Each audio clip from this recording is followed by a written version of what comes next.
کہ ویکینڈ پہ شب معراج تھی، بڑی بابرکت رات تھی، اور ہم کوشش کرتے ہیں کہ جو چیز ویکینڈ پہ گزرے اس کو ہم منڈے کو ضرور کور کریں، اور شب معراج پر ڈسکشن کرنے کے لیے ہمارے ساتھ موجود ہیں، کسی تعارف کے محتاج نہیں ہیں، عالم دین ہیں، پاکستان میں انتہائی مقبول بلکہ پوری دنیا میں انتہائی مقبول ہیں، انجینئر محمد علی مرزا صاحب، آپ کے بے حد مشکور ہیں، آپ نے اپنا قیمتی وقت ہمیں دیا۔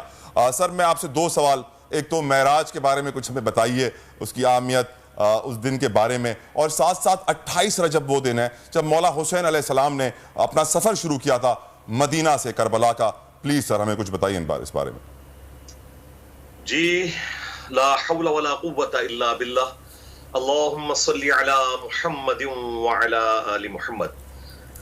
اللہ کے محبوب صلی اللہ علیہ وآلہ وسلم کو اللہ تعالیٰ نے کئی ایک معجزات عطا فرمائے، ان میں ٹاپ آف دا لسٹ جو معجزات ہیں ان میں سے ایک الاسراء والمعراج کا معجزہ ہے، اور یہ ان چند معجزات میں سے ہے جن کا ذکر قرآن کے اندر آیا ہے۔ قرآن پاک میں اللہ تعالیٰ نے دو صورتوں کے اندر اس معجزے کا ذکر کیا۔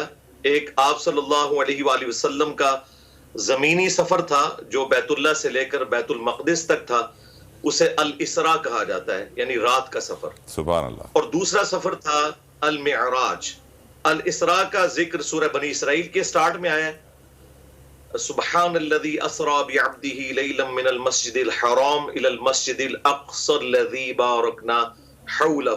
سبحان اللہ۔ اور دوسرا جو ہے سورۃ النجم کی آیات کے اندر آیا المعراج، جس میں آسمانوں کا سفر ہے، اور اس کی جو تفصیلات ہیں وہ بخاری اور مسلم کے اندر آئی ہیں۔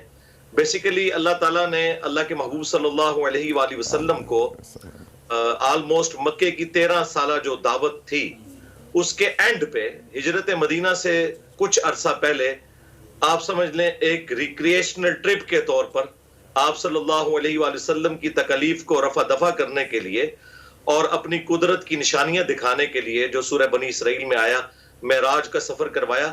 ایک ہی رات میں بخاری مسلم میں آتا ہے، قرآن پاک میں بھی آیا، بخاری مسلم میں تفصیلات موجود ہیں کہ آپ صلی اللہ علیہ وآلہ وسلم کو مکہ شریف سے بیت المقدس لے جایا گیا، اور یہ حصی معجزہ تھا، خواب میں نہیں تھا، بیداری میں تھا، اور وہاں پر انبیاء کرام علیہ السلام کو برزخی طور پر جمع کیا گیا۔ صحیح مسلم کے الفاظ ہیں کہ میں نے ان کی امامت فرمائی، اور پھر وہاں سے حضرت جبرائیل علیہ السلام لے کر آپ کو آسمانوں کی طرف گئے، اور بخاری مسلم میں تفصیلات موجود ہیں کہ ہر آسمان کے اوپر ایک پیغمبر کے ساتھ ان کی ملاقات ہوئی۔ الٹیمیٹلی آپ کو جنت بھی دکھائی گئی، جنتیوں کا جنت میں پہنچنا، جہنمیوں کا جہنم میں پہنچنا، یہ وقت میں ٹریول کروا کے پہلے ہی اللہ کے محبوب صلی اللہ علیہ وآلہ وسلم کو دکھایا گیا۔ اور الٹیمیٹلی جو تحفہ ملا، جو سب سے امپورٹنٹ ہے کہ ہم اسے آج ڈسکس کریں امت کے حوالے سے، وہ مسلم شریف میں تفصیل کے ساتھ آیا کہ آپ صلی اللہ علیہ وآلہ وسلم کو 3 تحفے اللہ تعالیٰ نے دیے۔ نمبر 1 5 نمازوں کا تحفہ، سبحان اللہ۔ نمبر 2 سورۃ البقرہ کی آخری 2 آیات، سبحان اللہ۔ اور نمبر 3 کہ جو کوئی بھی آپ کا امتی شرک نہیں کرے گا اس کی مغفرت کی گارنٹی اللہ کے محبوب صلی اللہ علیہ وآلہ وسلم کو دے دی گئی۔ سبحان اللہ۔ تو یہ 3 معراج کے تحفے تھے۔ اگر ٹائم ہوتا تو میں اس پہ تفصیلی گفتگو کرتا۔ اور ساتھ ساتھ مولا حسین علیہ السلام کا جو سفر شروع ہوا 28 رجب کو، اس کے اوپر ہی مرزا صاحب کچھ بتائیے ہمیں۔ دیکھیں جی، سیدنا حسین ابن علی رضی اللہ تعالیٰ عنہ اس امت میں حق کی وہ نشانی ہے اور روشنی کا وہ بلند مینار ہے کہ جس سے پوری دنیا کے لوگ جو حق کے لیے کھڑے ہوتے ہیں، خواہ وہ تعداد میں تھوڑے ہی کیوں نہ ہو، ان کو وہاں سے ایک مثال ملتی ہے اور ایک موٹیویشن ملتی ہے کہ آپ مختصر ہیں لیکن سچائی کے لیے کھڑے ہیں، اور دوسری طرف 3 براعظموں میں پھیلی ہوئی بنو امیہ کی حکومت ہے، تو آپ نے یہ پرواہ نہیں کرنی، حتیٰ کہ آپ رضی اللہ تعالیٰ عنہ اس یعنی تکلیف میں وہاں سے نکلے۔ کس کا دل کرتا ہے کہ وہ حرم مکہ کو یا حرم مدینہ کو چھوڑے؟ لیکن جب اسلام کے اوپر برا وقت آیا تو سیدنا حسین ابن علی رضی اللہ تعالیٰ عنہ علیہ السلام کو پتا تھا کہ نبی صلی اللہ علیہ وآلہ وسلم کے نواسے کی حیثیت سے میں کسٹوڈین ہوں دین کا، اگر میں نے بھی کسی حکمت عملی سے کام لیا جیسا کہ ان کے زمانے میں اور نیک لوگوں نے لیا، تو پھر بنو امیہ کی یہ جو حکومت ہے، جو ملوکیت ہے، جس کے کئی جو معاملات ہیں وہ اسلام کے خلاف ہیں، یہ لیجیٹمائز ہو جائے گی۔ اس لیے انہوں نے سٹانس لیا اور راہ حق کے لیے روانہ ہوئے اور الٹیمیٹلی ان کی شہادت کربلا میں ہوئی. اور آج تک امت ان کی ان تکلیف کو یاد کر کے دکھی تو ہوتی ہے، لیکن ساتھ ہی ساتھ یہ حوصلہ ملتا ہے کہ حسین ابن علی بہادری کی علامت ہے، وہ مظلومیت کی علامت ہے. حق، بے شک بے شک. مرزا صاحب، لوگ معراج کو سمجھتے ہیں، لیکن نماز کی میں ہم اتحیاتوں پڑھتے ہیں، اور اتحیاتوں کا بھی معراج سے تعلق ہے، تھوڑا ہمیں بتائیے اس کے بارے میں. ہاں جی، دیکھیں، ایک تو پبلک کے اندر مشہور ہے کہ یہ تشہد جو ہے وہ معراج کی گفتگو ہے، لیکن اس حوالے سے کوئی بھی حدیث موجود نہیں ہے. البتہ یہ ضرور ہے کہ بخاری مسلم میں آیا کہ ابن مسعود رضی اللہ تعالیٰ عنہ کہتے ہیں کہ اللہ کے محبوب صلی اللہ علیہ وآلہ وسلم نے اپنے دونوں مبارک ہاتھوں میں میرا ہاتھ لے کر اور مجھے یہ التحیات للہ والصلوات والطیبات یہ تعلیم فرمایا. اور ابن عباس کے الفاظ ہیں بخاری مسلم میں کہ اللہ کے محبوب صلی اللہ علیہ وآلہ وسلم تشہد ہمیں اس طرح تعلیم فرماتے تھے جس طرح قرآن کی آیات.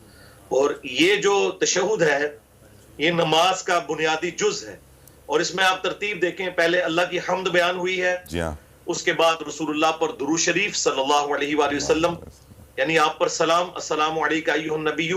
اور یہ انشائیہ ہے، یعنی یہ دانستہ طور پر ہم پڑھتے ہیں، یہ حکایت یا سٹوری کے طور پر نہیں پڑھتے شب معراج کو یاد کرنے کے لیے، بلکہ بخاری مسلم کے الفاظ ہیں جب تم سلام پڑھو گے اور السلام علینا وعلی عباد اللہ الصالحین، تو اللہ تعالیٰ جتنے بھی دنیا میں نیک بندے ہیں ان تک تمہارا سلام پہنچا دے گا. اس کے بعد ہم پھر شہادت دیتے ہیں توحید کی اور رسول اللہ صلی اللہ علیہ وآلہ وسلم کے پیغمبر ہونے کی، اور پھر درود شریف کے بعد ہم دعائیں مانگتے ہیں. یہی ترتیب ہے جو جامع ترمذی میں آیا ہے کہ جو شخص اللہ کی حمد کر کے اور درود شریف پڑھ کے متوجہ ہوتا ہے اللہ کی طرف، تو اللہ تعالیٰ اسے محروم نہیں لوٹاتا، اس کی دعا کو قبول کرتا ہے. اب یہ جو آپ نے معراج کے ساتھ اس کا ذکر کیا، تو دیکھیں بخاری مسلم دونوں میں آیا کہ یہ 5 نمازیں معراج کا تحفہ ہیں. بے شک. تو تحفہ اللہ تعالیٰ نے اس میں اشارتاً یہ بتا دیا کہ جس طرح ہمارے محبوب صلی اللہ علیہ وآلہ وسلم کی معراج زمین سے آسمانوں کا سفر اور ہمارا قرب جیسا کہ اس کی شان کے لائق ہے، اس طرح ایک مؤمن کی معراج یہ ہے کہ وہ تو اتنا بڑا مرتبہ حاصل نہیں کر سکتا جو اللہ کے محبوب صلی اللہ علیہ وآلہ وسلم کو ملا، لیکن نماز وہ پڑھے تو نماز گویا اس طرح ہے جس طرح کہ مولا علی علیہ السلام کہتے ہیں کہ جب میرا دل کرتا ہے کہ میں اللہ سے باتیں کروں تو میں نماز پڑھتا ہوں، اور جب میرا دل یہ کرتا ہے کہ میں اللہ کی باتیں سنوں اور اللہ مجھ سے گفتگو کرے تو میں قرآن پڑھتا ہوں. سبحان اللہ. تو یہ نماز جو ہے وہ اللہ تعالیٰ کے ساتھ بندوں کا تعلق ہے، اور اس لیول کا کہ سورہ روم کی آیت نمبر 31 ہے وَأَقِيمُوا الصَّلَاةَ وَلَا تَكُونُوا مِنَ الْمُشْرِكِينَ، دیکھنا نماز کو قائم کرنا اور مشرک نہ ہو جانا. اور صحیح مسلم میں حدیث ہے 246 نمبر کہ بندے کے کفر اور اسلام، شرک اور ایمان کے درمیان فرق کی نماز ہے. یعنی جو نماز پڑھنے والا ہے وہی اللہ کے نزدیک مسلمان اور مومن ہے، ورنہ بغیر نماز والا جو مومن ہے وہ پاکستان کے شناختی کارڈ میں ہی مسلمان ہے صرف. بہت بہت شکریہ مرزا محمد علی انجینئر صاحب، آپ نے اپنا قیمتی وقت ہمیں دیا، لیکن واضح کر دیا ہے جو امپورٹنٹ ایشوز معراج کے حوالے سے تھے. بڑی رات تھی یہ، ساتھ ساتھ مولا حسین علیہ السلام کا سفر جو 28 رجب کو شروع ہوا. اللہ تعالیٰ ہمیں معراج سے سیکھنے کی توفیق عطا فرمائے اور نماز پڑھنے کی توفیق عطا فرمائے، کیونکہ معراج کا سب سے بڑا تحفہ نماز ہے. صلی اللہ علیہ وسلم نے فرمایا میری آنکھوں کی ٹھنڈک ہے نماز. تو یقیناً مومن بننے کے لیے نماز پڑھنا بہت ضروری ہے، اور اللہ سے ملاقات ہے، اللہ سے میٹنگ ہے جو ہمیں دن میں 5 بار ضرور کرنی